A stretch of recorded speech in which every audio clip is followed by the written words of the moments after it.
I have the honor of serving as president for Global Minnesota, one of the team of sponsors bringing this session this morning. I have a couple housekeeping things I want to take care of right away. One, and this is the one that is being underlined, today's session, except for the main presentation, is off the record, and that'll allow the panelists to be able to be as open and forthright. So we'll be following those rules this morning. We have a group of organizations that have come together. Some of the logos are here, but I want to call out our good friends from all over the country who've come. World Affairs Council of America, Liz Brailsford in the back there, a former Minnesotan. We always consider you a Minnesotan living in DC, but World Affairs Council is the national affiliation of world affairs groups like Global Minnesota. Our friends from the trade office, where's Larry? There, hello. And our JASM friends, the Japanese American Society, and the folks who have helped us do these special business sessions over time, KPMG and Dorsey. Again, thank you for your support and also for keeping the focus in our broader business community. Yesterday we had 3 big sessions, actually 4 if you count all of the things, and then a tour of that incredible exhibit, the MIA's Japanese art exhibit. But what was important, I think, about all of them, because one was really community with all the sister city and the young people who had been English teachers. The middle of the day were representatives from major companies and others with a Japanese Minnesota connection. And then last night, kind of in preparation for today and in the broader community, people were coming up with concrete ideas and very specific actions that can help us make this special week with the Sasakawa Peace Foundation, who's our main sponsor and partner. It can make this the beginning of a series of steps that we take together. And so I think that's one of the most important things. Every person in the room has their own work, their own agenda, their own company, whatever. You will take things that will guide you or inform you or move you in a certain direction. But we're also concerned about our whole community, our region, our nation, our world. And we believe this week is going to be important in moving that ahead. I have the pleasure of introducing someone who gave me both the courage to think about running for office, but more importantly, the example of keeping things short in the talking side.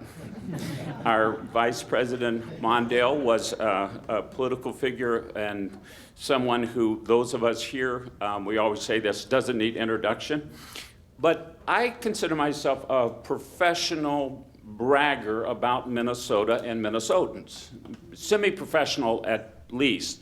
But I always then watch for things when other people are bragging on our state, bragging on Minnesotans, and I want to end my introduction of Vice President Mondale with somebody else's bragging and then with his words.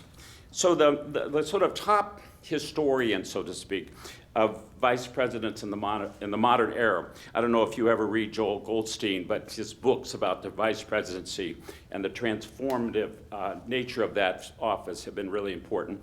But he was thinking about the modern era and the crisis in our international conversation, and he wrote a nice piece about who had the model for idealistic international action.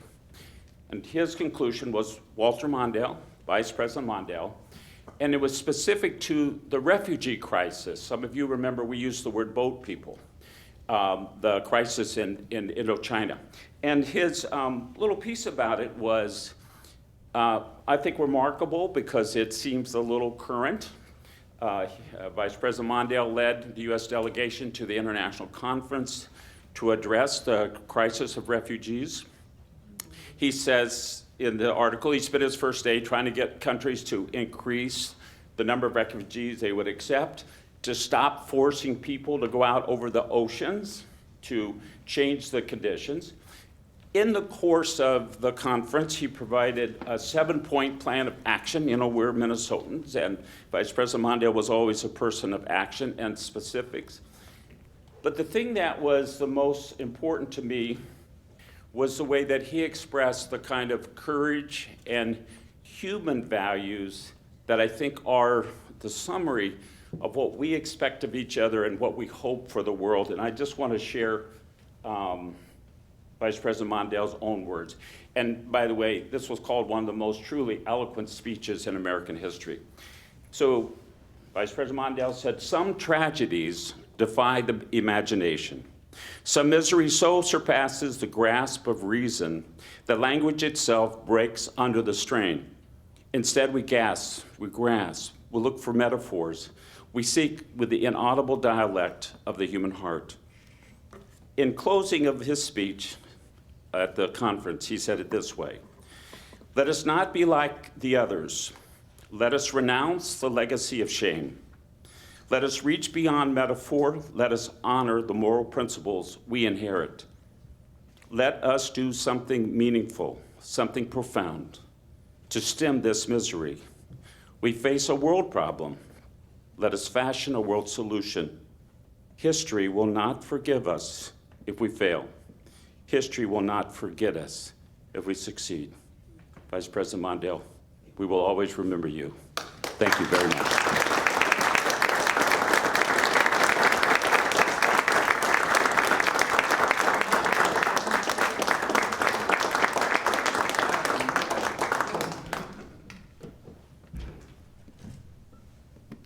I want to thank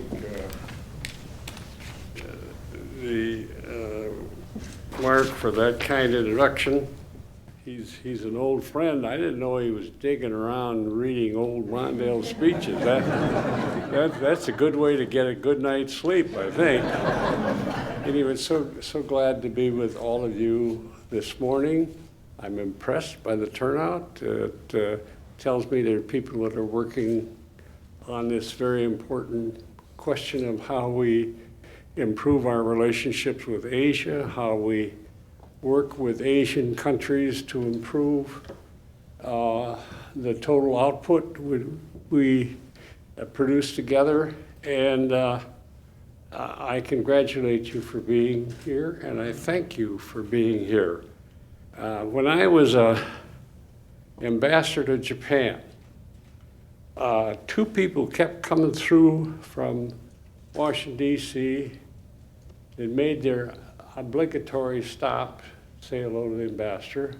One was Wendy Cutler, the other was Jim Southwick, and I'm glad to see they're still on the trail, moving around, and I'm very grateful. Jim, as you know, is a prominent lawyer and with deep experience in Asia, and he's sustained his interest in these crucial problems for all these years, and I salute him. Wendy's one of the stars of the U.S. Asian effort. She worked in, she's now with the Asian Pacific Society. Before that, she was with the U.S. Trade Representative for a long time, doing all those lovely agreements that were so easy to reach and easy to write. And she was in that effort for many years, considered maybe the preeminent voice on Asian American trade issues. And now she's involved with the society in a high position and in charge of the Washington office, I believe. Wendy, we really salute you for what you've done. We thank you for coming out to Minnesota on what it turns out to be a beautiful day. Take a picture of these historic moments while you're out here. We salute you and we thank you for being with us. Now I've got to go upstairs and introduce the governor of Minnesota at a reception we're having there, so please don't feel insulted when I walk out the door. Thank you very much.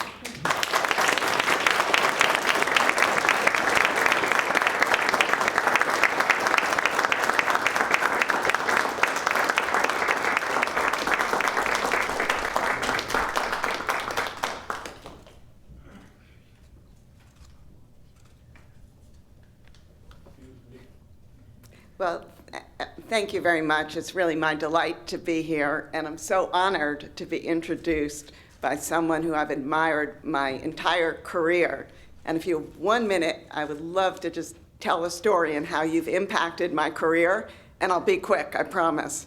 So when I was visiting the embassy in Japan in the early 90s with Jim Southwick, it wasn't an obligatory stop when we visited you, believe it or not. We listened and we learned. And one of the things you taught me, and to this day I teach people who negotiate and who look to me for advice, is you need to treat your counterparts with dignity and respect. And I remember during that time, there were a lot of different Japanese prime ministers, and they changed every few months. And at USTR at that point was led by Mickey Cantor. And he always wanted to take action. What are we going to do? Do I need to call up Fritz and to tell him we're going to hit Japan? And you would say, new prime minister, I've met with him. He's given me his word. He's going to take care of this problem. Give him time. We need to treat him with dignity and respect. Now, ultimately, these prime ministers let you down and let us down. I think the politics in Japan then didn't allow them to do the things that they had promised you. But I will always remember those two words, dignity and respect. And I carried them to every negotiating table with any country through the years. And I'm teaching the people who are working with me using your name that that's the way we treat people. Thank you.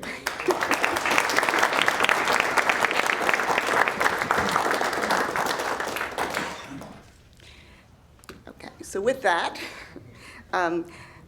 I thought what I would do this morning is just give you a quick overview of U.S. Japan trade relations and then get us to where we are today, because we are on the cusp of a new trade deal being announced between the United States and Japan next Wednesday, from what I understand. The White House has just announced that Prime Minister Abe and President Trump will be meeting next Wednesday in New York on the margins of the UN General Assembly meeting.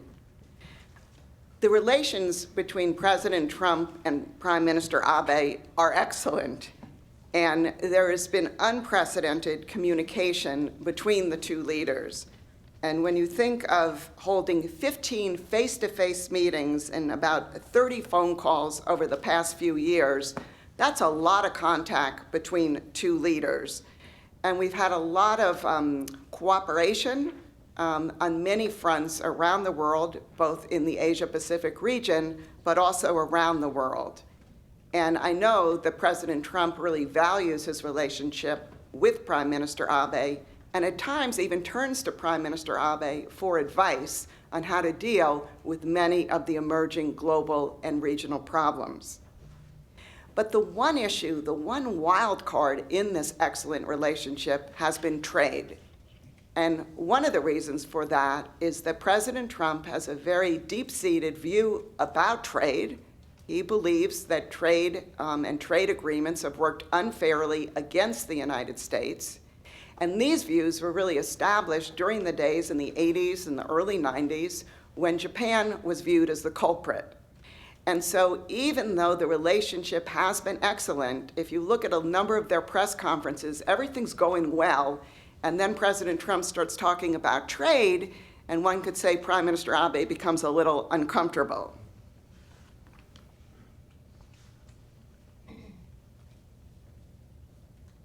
So just an overview on U.S. trade relations. I mean, for many, many years, there was a lot of friction in our relationship with Japan. And whether it was Japanese industrial policy, agriculture protectionism, or failed trade agreements, or a rising bilateral trade deficit, we weren't able to really deal with these problems in a way that rebalanced and strengthened our relationship. That needed to happen over time. And we did see trade tensions subside particularly as the Japanese economy slowed, there was growing interest in China, and we saw increased Japanese investment in the United States. But when I look back on all of these years, I think the real turning point in trade policy between the United States and Japan was when the United States and South Korea concluded a free trade agreement in 2007. Now, the Japanese watched that negotiation very closely, and they were convinced this would never work, that Korea would never open its agriculture market, and Korea doing a free trade agreement, that seemed kind of crazy and wild to the Japanese. And so they did not expect it to happen. But once that deal happened between the United States and Korea, Japan then started to look at its own policies and its future, and I believe really viewed the U.S.-Korea Free Trade Agreement as the wake-up call and a call for it to figure out how it needed to turn around its economy, open its economy, and reform its economy. And so a few years after the U.S.-Korea FTA was concluded, Japan started becoming interested in the TPP, the Trans-Pacific Partnership negotiations.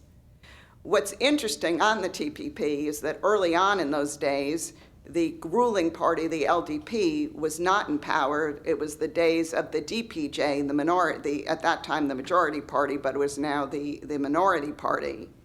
And it wasn't, while many DPJ prime ministers and their officials were interested in joining the TPP, it really wasn't until Prime Minister Abe became prime minister that he made the bold decision to join TPP. But before the United States supported Japan joining TPP, we wanted to make sure that Japan was ready. And that meant that it wasn't just saying, yeah, we're going to open up our agriculture market or we're going to deal with our non-tariff measures, but that we really saw proof and had evidence that Japan was ready to do so. And we spent about 1.5 years in consultations with Japan before the United States gave the support to Japan to join. And it was fascinating because once Japan joined the TPP, they were what I would call all in. They had a big team, they were well prepared, and we worked very closely with the Japanese throughout TPP to bring that negotiation to a successful conclusion. So for, I would say, a week or so, things looked very good on that front. And I'll also say that TPP was finally concluded after 5 years on a Monday. My last day at USTR after 28 years was that Friday. And so I left the government, and then things started to seem to fall apart, but I don't know if those two developments were a coincidence or not. The story on TPP, I don't need to go into any detail. Unfortunately, the agreement was concluded right around the time when the presidential campaign was heating up. Trade becomes, let's just say, a hot topic, and TPP becomes the poster child of everything that's wrong with trade. And President Trump becomes president, and the third day of office, he signs an executive order getting us out of TPP. And then what happens, I think, is fascinating. And that is, once we leave TPP, the other countries are they're shocked. They followed our campaign. They kind of knew that things were happening on trade, and there was a lot of doubt about trade, and people were concerned about the TPP. But they really couldn't understand why the United States, which ultimately got most of what it wanted in this negotiation, would walk away from this agreement. And I think they didn't have the confidence to kind of go forward without the United States. And early on, Prime Minister Abe was even quoted as saying TPP was meaningless without the United States. But slowly, Japan changed its mind, and it recognized that there was a strong value to TPP even without the United States. And then, something I could have never predicted, Japan then leads the other TPP countries to conclude the TPP without the United States, number one, and number two, it keeps most of the provisions intact. So the TPP that was brought into effect last year or almost 2 years ago, among 11 countries, is largely the TPP that was negotiated with the United States as a party to the agreement. Then, after President Trump takes office, trade becomes, a very contentious issue on all fronts with China, Japan, the EU, other countries. Prime Minister Abe doesn't give up, and he tries to convince the president to rejoin TPP. And the U.S. insists, no, we're only interested in bilateral negotiations, that we don't see the value of working with a whole lot of countries. We think the U.S. has more leverage in bilateral talks, and we can get what we want in bilateral talks. Japan resists this, but ultimately, just about a year ago, under a threat of tariffs in the automotive sector from the Trump administration, it reluctantly agrees to go ahead and to pursue bilateral negotiations with the United States. And that takes me to where we are today. Those negotiations have been proceeding, and as I mentioned at the beginning, we are expecting next Wednesday that Prime Minister Abe and President Trump will announce what is being called informally a mini deal. And that is, it's not going to be a trade agreement which covers lots and lots of issues. It's going to be very limited and very targeted. Earlier this week, the president notified our Congress that he is intending to sign this agreement and enter into this agreement, and so the legal steps are also being taken. Now, what's in this mini deal? Well, number one, and probably most important for the United States, Japan will be providing the United States the agriculture market access in line with the other TPP countries. And U.S. farmers have taken an enormous hit, particularly in the U.S.-China trade war. They're losing markets all around the world. And with Japan, they've been losing markets to the other TPP countries who have benefited from increased market access. And so the number one achievement for the United States in the so-called mini deal will be gaining access to the Japanese agriculture market. And this will be welcomed by farmers and their congressmen and, frankly, others around the country. Now, if it were up to the United States, it didn't want to give Japan anything, but what Japan told the United States is, we can't just give you market access, it's a negotiation. You need to give us something in return. So the United States will be providing Japan with some tariff cuts in the manufacturing sector mainly, but not autos, and also perhaps some targeted agricultural products. So this is largely going to be a limited tariff deal. Second, both sides have agreed on provisions on digital trade. These will largely reflect what was agreed to in TPP, but will be bolstered in certain areas. But there are two key issues that it's not clear where they're going to land. The first is, and remember, why did Japan agree to do the bilateral negotiation? It wanted to get an exemption, an assurance, a guarantee that if the president went ahead with auto restrictions under Section 232 of the U.S. trade law, that Japan would not be hit. And so it's unclear exactly what the agreement will be there, what type of assurance Japan will get, how ironclad that assurance will be, but it's something that is worth watching closely. And in particular, in Japan, a lot of attention will be paid to what Japan was able to get from the United States on autos. And second, which is also important, was that when this negotiation was launched, even though it's a mini deal, both sides talked about a second stage of negotiations where additional issues could be addressed.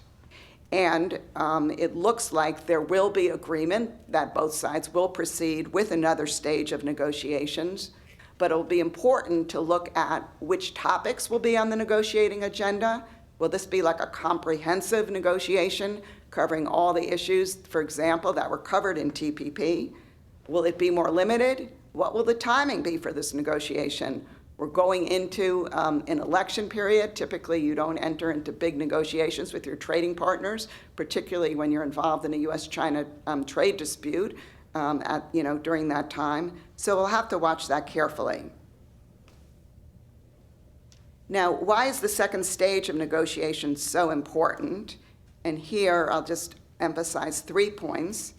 There are certain U.S. industries and companies that believe their interests were not addressed in this first stage of negotiations. And while they're happy for U.S. farmers, they also feel that the United States kind of put their interest aside. So whether we're talking about the pharmaceutical industry, the medical device industry, services industries, IPR industries, et cetera, they very much want to see a second stage of a negotiation with Japan that will address these issues. Congress is also concerned about this negotiation. And here, most trade agreements need to go through Congress for approval. However, this mini deal will not be submitted to U.S. Congress for approval, and that is because the administration is planning to use existing tariff authority that is buried away in trade legislation to make the tariff cuts. And some in Congress feel that the administration is circumventing trade promotion authority, which is the law governing trade negotiations. Japan will need to bring this deal to the Diet for approval, and it plans to do so quickly, as early as October, to get the deal approved by December so it could come into effect by the end of the year. But the United States just plans to notify Congress that's using this existing authority and this deal is coming into effect. And third, this deal raises questions with respect to the consistency with the WTO and GATT rules. In the international trading system, these types of deals are allowed, provided they cover substantially all trade. And this agreement is not going to include automotive tariff cuts, auto parts tariff cuts. And the last time I looked at the composition of U.S.-Japan trade, I'd say about 2/3 of it is comprised by automotive trade. So it does raise questions here. But in conclusion, and looking ahead just a few points, in my view, I am pleased that the United States and Japan have been able to come together, reach a mini deal in really record time, and I'm hopeful that they'll enter into this new stage of negotiation and do it professionally and quickly, because I think that there's a lot of other issues that the United States and Japan together can work on in the global and regional economy, which will have a huge impact with two of the largest economies in the world working together.